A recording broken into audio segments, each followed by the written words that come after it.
जय माँ काली मित्रों, आपका हमारे चैनल माँ काली माँ दुर्गा शक्ति संवाद में स्वागत है। मित्रों, अगर आप हमारे चैनल पर नए हैं तो हमारे चैनल को सब्सक्राइब कीजिए, लाइक कीजिए, शेयर कीजिए।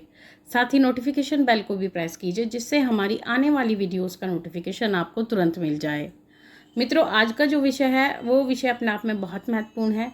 वो विषय ये है कि जब हम किसी संकट के काटने वाले उपाय को करते हैं तो हमारे साथ क्या क्या होता है।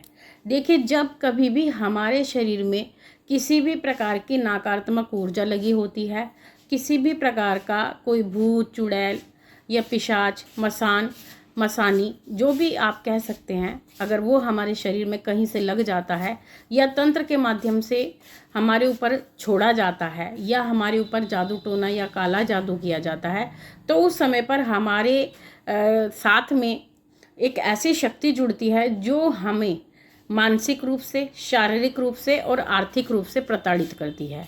तो ऐसी शक्ति जब हमारे शरीर में प्रवेश कर जाती है तो हमें बहुत सारी परेशानियों का सामना करना पड़ता है। और जब वो परेशानियां हमारे जीवन में आती है तो हमारा जीवन अत्यंत कष्ट में हो जाता है।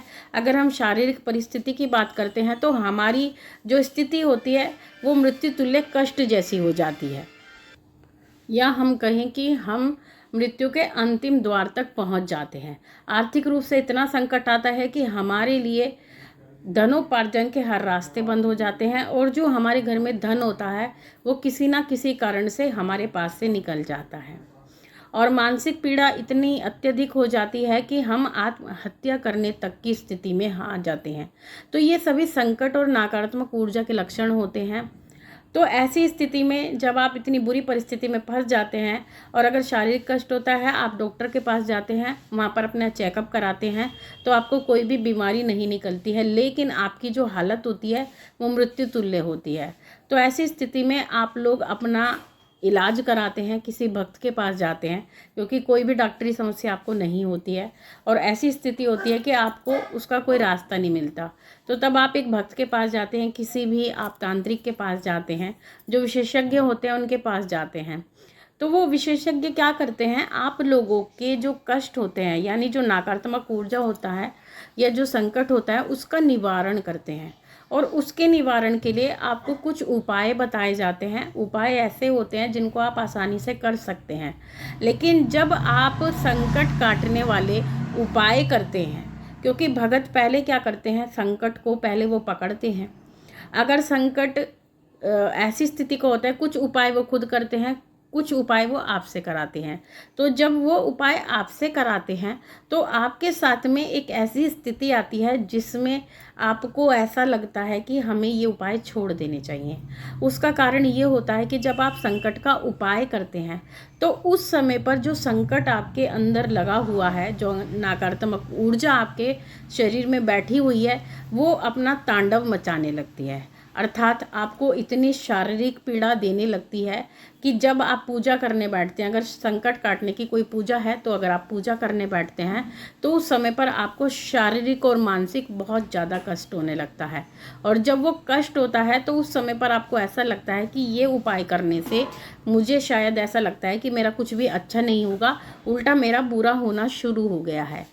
लेकिन वास्तविक रूप से वो आपका बुरा नहीं हो रहा होता, वो संकट का बुरा हो रहा होता है।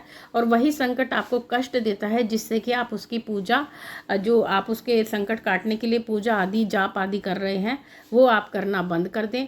और अगर आप वो करना बंद कर देंगे तो वो संकट ज्यों का त्यों आपके शरीर में लगा रहेगा और आपको, कहते हैं ना, बिल्कुल अंतिम सीढ़ी पर ले जा करके आपको या तो हर तरह से बर्बाद कर देगा या आपको इस संसार से ही विदा कर देगा। तो इसलिए वो संकट आपको शारीरिक कष्ट देता है।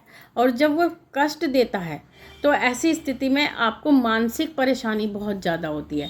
आपको मानसिक बेचैनी होती है, आपको घबराहट होती है, आपका किसी भी काम में मन नहीं लगता है। और जब आप संकट काटने का अगर उतारा करते हैं तो उतारे के समय भी आपको अत्यंत बेचैनी होती है और रात को भी सोते समय आपको बहुत बेचैनी होती है, घबराहट होती है, आपको गंदे सपने भी आते हैं, आपको ऐसा लगता है कि जैसे कोई आपके साथ में कुछ बुरा कर रहा है।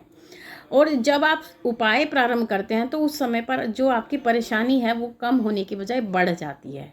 और इसका कारण यही होता है कि जब संकट कटने वाला होता है, जब किसी की मौत आती है तो वो पूरा छटपटाता है।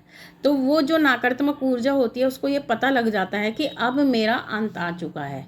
तो इसीलिए वो जितना कहते हैं ना प्रचंड रूप से आपको परेशान कर सकती है, वो उतने प्रचंड रूप से आपको परेशान करती है। लेकिन कहते हैं जब किसी चीज़ की अति होती है तो उसका निवारण हो जाता है। तो उसी प्रकार से जब वो संकट आपके साथ में अति करता है तो वो उसके जाने का समय होता है। तो उस समय पर आपको बहुत ही धैर्य बना के रखना होता है।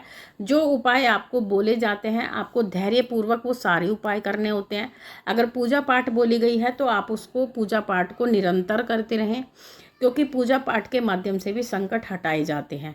तो वो पूजा पाठ आप करते रहें, पूजा पाठ बिल्कुल बंद ना करें। और जब आप पूजा पाठ के शुरुआती दौर में होते हैं, जैसे कि आपने प्रारंभ किया है पूजा पाठ संकट को काटने के लिए, तो ये जो आपको परेशानी बनेगी वो केवल कुछ दिन के लिए बनेगी। आपको 10 से 15 दिन केवल परेशानी बनेगी, लेकिन उसके बाद में संकट कमज़ोर बढ़ना शुरू हो जाएगा। जैसे जैसे वो कमज़ोर पड़ने लगेगा वैसे वैसे आपको वो परेशान करना कम कर देगा। तो जैसे वो कम कर देगा तो आपको परेशानी कम होने लगेगी।